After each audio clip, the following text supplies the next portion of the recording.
So we're going to step on the helicopter. It's a helicopter for flight. Pretty excited. Got all my gear ready. 300, 12 to 40 and the 4150. 3 cameras, 2 EM1s and 1 EM5 Mark II. That's pretty much covers all the range. Hang on one. So I was getting ready for my shot here. Most of my lenses were equipped with a circular polarizer. It really helps cut out those reflections. And I really recommend using them if you're shooting landscapes or anything like shooting out a helicopter. Straight off the bat, as we started flying, we were flying over Reykjavik.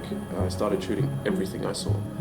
Time is money in this thing, so I started shooting the city. I started shooting different things I could spot. So I was testing a little bit my lenses. I was obviously keen to shoot textures and nature, but the city was my starting point, so that's where I had my first practice run. And yeah, I just picked out little things, or boats, farms, tractors, it's the little things that I picked up. And then gradually we came further into the landscapes, and I started shooting more like mountains and textures, and I really realized that the harsh sunlight is what was making out the good shots here. So I was looking for shadows, I was looking for texture that was defined by light and color.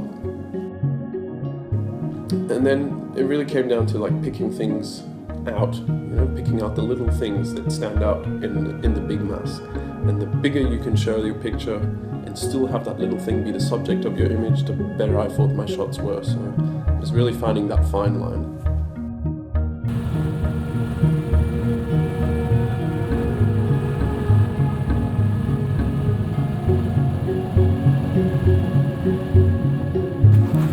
Hey guys, so we just landed on top of the glacier, first stretch of the flight. Thanks to Eyre-Walker for taking me up here. Just taking a couple of photos. It's been unreal, like the textures and the colors of Iceland are amazing, and most of my work I've actually been shooting with the 12 to 40 and a 4150. So I packed a 300 onto the other EM1, but I don't even think I need it because it's sort of too hazy to shoot too far, so I'm shooting more 45 degrees down, or even like vertically down if I can. So that's what I'm doing. And check out the view, and I'll show you a couple of shots I got. I think I got a few nice ones of the glacier and the texture of the glacier. So I'm excited to download those and edit them.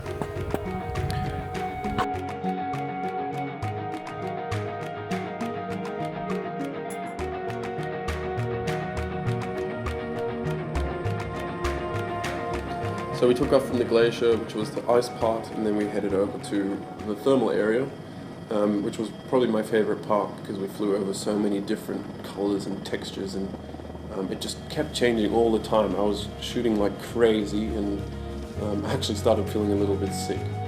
But that's definitely the stretch where I got my favorite shots. Some of these rivers just standing out super white on this black texture. I loved it.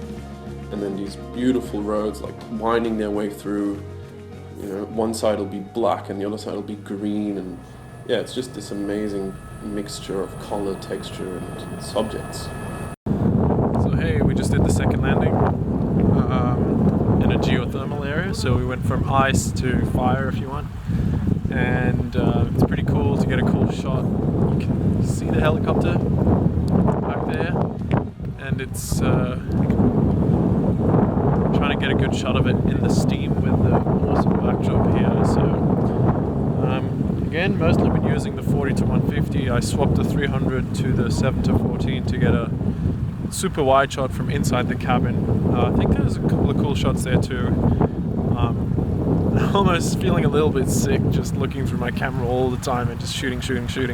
We only have a limited amount of time, so it's about getting as many shots as possible because I only see one place at one perspective at only one time because we're going from A to B, so it's really important that I shoot as much as possible. And I'm quite liking upright shots. Sort of adds more depth to the shot, and I can really work with more texture, so I think a lot of the portrait style shots look better. Other than that, yeah, it's been pretty exciting.